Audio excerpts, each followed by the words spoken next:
Yun mga ka-best friend, panibagong vlog, panibagong tutorial naman ang ituturo ko sa inyo. So maraming nagtatanong sa atin sa mga hindi pa nakakuha ng chariot at hindi pa alam kung paano ito i-drive.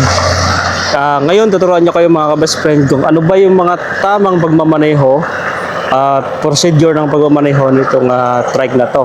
Kasi ito kadalasan yung tinatanong sa atin ng may mga Rusi chariot na kakakuha pa lang ng mga baguhan, no? At meron din naman matagal na hindi pa alam kung paano ba ang tamang pag-drive nitong trike na to. Dahil ang trike na to ay may driving pa siya na iba, no? Maliban sa kanyang shifter sa kambyada. So ayun mga ka-best friend, at subaybayan nyo ang vlog na ito dahil tuturo ko sa inyo kung paano ang tama at wastong pagmamaneho na ito para hindi masira ang inyong Rusi chariot. So ayan, isa-isahin natin mga ka-best friend para at least alam niyo kung paano ito i-maneho. Okay guys, sabihin ko na sa inyo unang-una sabihin ko muna sa inyo kung ano yung i-drive natin dito tuwing pinapatakbo natin itong trike na to.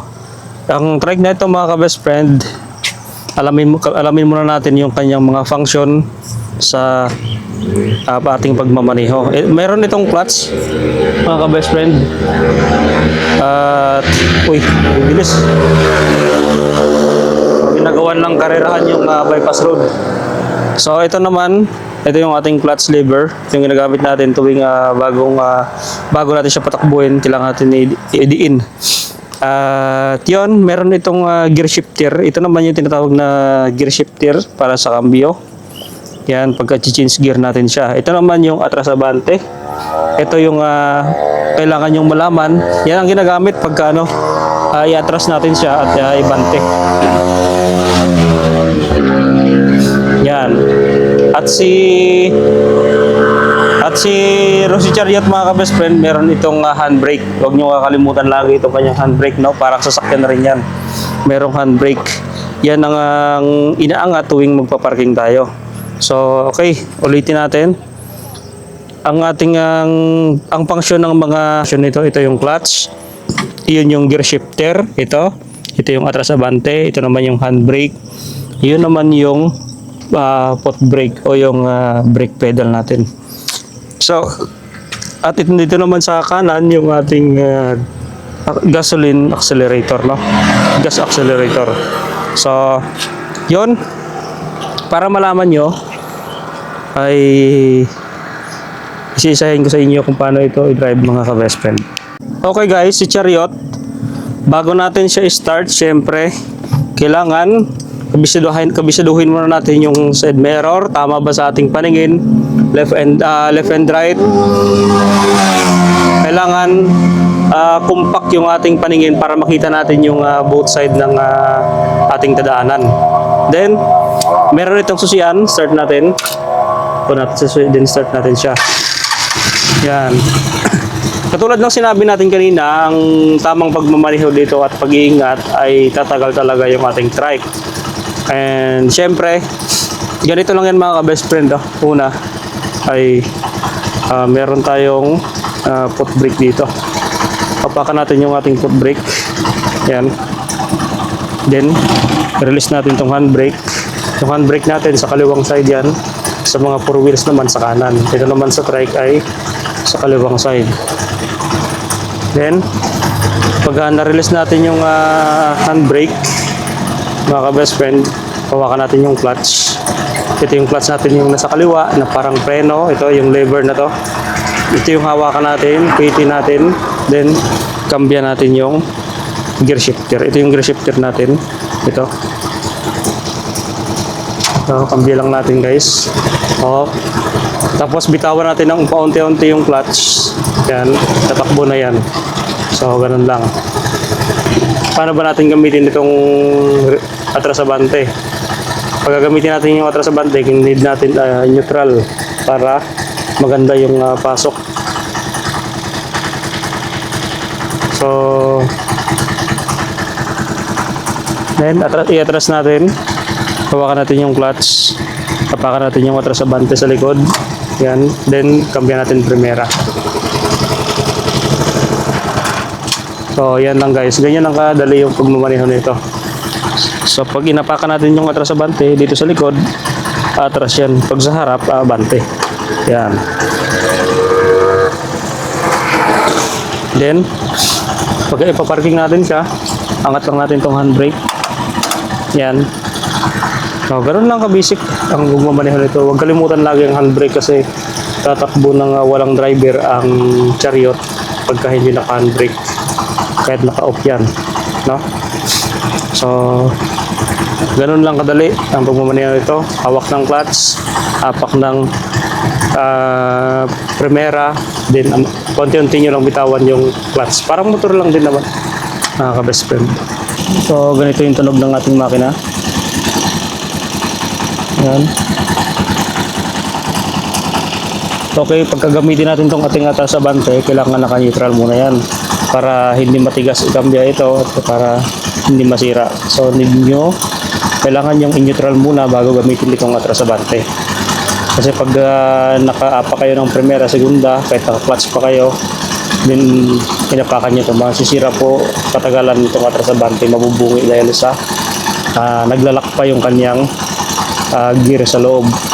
Naglalak ng kunyari naka-primera, naglalak yan dito.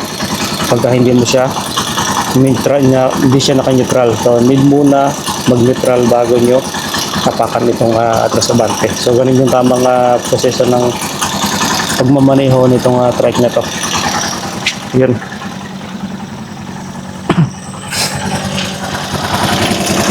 So dito naman sa kabila, yan. Doon sa mga kukuha pa lang nitong trike na to, kailangan ang pag-aalaga ng trike na to ay laging updated sa langis. Lagi yung change oil tuwing 2 months or every mahit nyo yung 5,000 na kilometers na odo. Yun, mag-change oil na po kayo para laging updated yung oil nyo. O para hindi hindi mabilis masira itong inyong makina. Kasi kadalasan na nagkakaroon ng damage yung makina dahil sa sobrang dumi ng langis na nandito sa loob ng ating makina. At maliban nandun, para tumagal talaga yung trike nyo, isa doon yung pagmamaneho ng maayos. Kasi may mga time na may mga driver na na garapal magmaneho, hindi maayos sila magmaneho kaya hindi tumatagal itong makina ng trike, no? Kumbaga yung pagmamaneho nila, yung bira ng bira, mga ka-best friend, karga ng karga. So mabilis talaga bumigay ang trike nyo. So wastong pagmamaneho ang importante dyan, o tamang pagmamaneho para tumagal ang trike, no? At ang ating trike na ito ay malapit ng matapos, mga ka-best friend. At pag natapos na natin to, i-modify na natin to kasi wala tayong binabayarang hulugan. Gagawin na natin dito yung pinaplano natin na gagawin nating comfort trike, no? So mas papagandahin pa natin tong ating bubong. So gagawin natin tong bakal para mas maganda tingnan, o mas formahan pa natin para mas maganda tingnan yung ating ating bubong. So sa mga baguhan ng may mga rosicharya dyan, mga ka-best friend, yan, ingat-ingat lang kayo sa pagmamaneho, wastong pagmamaneho, wastong pag-maintenance. Yan ang importante, mga ka-best friend. Yun, at thank you for watching. Salamat sa panood ninyo ng ating vlog sa araw na ito. Thank you guys.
best friend, pakyata tayo ng Ambuklaw dito sa Nakapalan.